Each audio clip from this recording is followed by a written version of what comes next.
Добар ден и добродојавте во уште едно издание на Формула 1 на македонски. Каква трка, одлична трка во Австрија.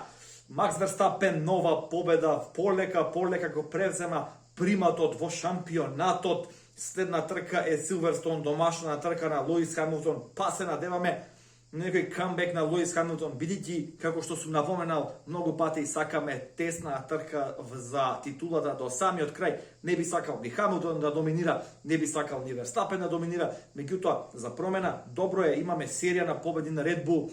Втор денеска Валтери Ботас, солидна вожња од негова страна, и трет водачот на денот Ландо Норис, кој вчера за 48.000 делови од секундата испушти пол позиција, прва негова и прва за Мекларен по 9 години, меѓутоа одличен денеска, 20 на круга го задржал Луис Хамилтон зад него, потоа во еден дуел со Серхио Перес заслужи казна од 5 секунди, истиснувајќи го Перес кон песокот. Не се сложувам целосно со одлуката на стюардите, бидејќи немаше движење кон надвор од страна на Ландо Норис, како во некои други дуели што ги имаме видено на истиот тој специфичен свиок број 9 во Австрија. Меѓутоа, од друга страна пак кармата е чудна работа.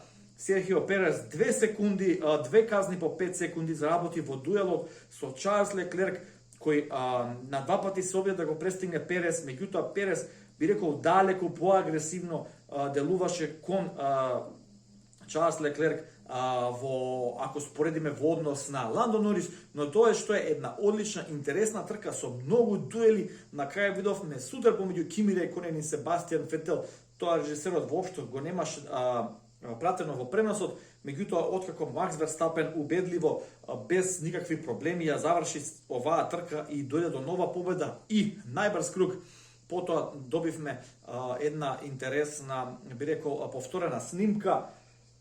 Се на се, Макс Верстапен, Валтери Ботас и Ландо Норис на подиум, Луис Хамилтон со резервирано четврто место денеска по проблемите кои ги имаше со својот заден лев плевматик и мало оштетување на аеродинамиката на болидот. Карлос Саинц во последен момент украде една позиција од Даниел Рикјардо и со тоа што Серхио Перес имаше казна од 10 секунди, успеа да заврши пети. Серхио Перес шести, веќе го споменавме, Даниел Рикјардо седмо место.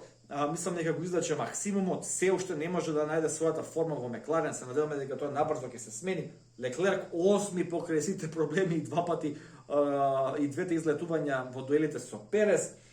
Пиер Гасли со Алфа Таури девети и Фернандо Алонсо 10, кој на неколку круга пред крајот повторно му го украде тој еден епски бод кој Џорџ Расел мака мачи да го освои со Вилијамс, иако вчера ја скрши клетвата и конечно со Вилијамс се пласираше во Q3. Како што напоменав на почетокот од ова видео, следна трка Силверстоун, прва трка со новиот формат, 5 квалификации за спринт трка замена за традиционалните квалификации во време трајање од 30 минути, и на крајот ќе имаме во недела, значи спринт трката ќе го одреди стартниот поредок за неделната трка и на крај секако следува трката во Силверстоун, домашното Гран При на Луис Хамилтон. Се надеваме на враќање на форма на Мерцедес и продолжување на тесната битка за титулата ова сезона. Тоа е се што имав да кажам за оваа трка. Како и секогаш, лайк, шер, сабскрајб, ги очекувам вашите коментари и се гледаме во некое следно видео. Поздрав!